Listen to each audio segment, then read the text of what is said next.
Hello friends, কাল ছিল গঙ্গা পুজো আর আমি গিয়েছিলাম বাপের বাড়িতে। ওখানেই পাশে পুকুর ঘাটে পুজো হচ্ছিল, তো আমিও দেখতে গেলাম।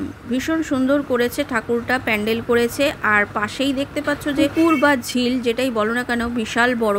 তো এই গঙ্গা মায়ের পুজো কিন্তু বেশ কয়েক বছর ধরে হচ্ছে। গত বছরও এসছিলাম, খুব সুন্দর হয়। পুজো হয়ে গেছে, এখন সন্ধে হতে যায় প্রায়, তো এখন সন্ধে আরতি হবে।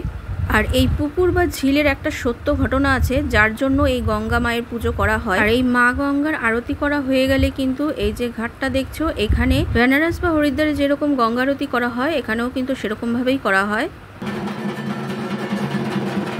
মা গঙ্গার আরতি শুরু হয়ে গেছে। মা গঙ্গাকে আরতি করেই কিন্তু এখন গঙ্গার ঘাটে আরতি করা হবে।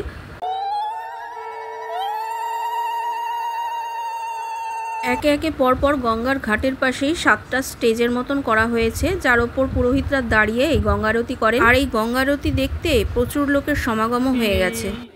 সুখদা মুক্তদা গঙ্গা গঙ্গৈব পরমাগতি।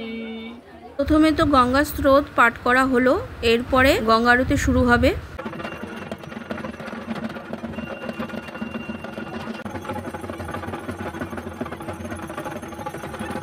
অনেক ঢাক বাজছে, আর এই ঢাকের তালেই কিন্তু অনেকেই নাচ করছেন। আর গঙ্গা আরতি প্রায় শেষের দিকেই, এখন সব প্রসাদ খাওয়ার পালা। আমিও গঙ্গা আরতি দেখে তারপরে চলে গেলাম প্রসাদ খেতে। প্রসাদে ছিল পোলাও আর আলুর দম। প্রসাদ খেয়ে তারপর বাড়ির দিকে রওনা দিলাম।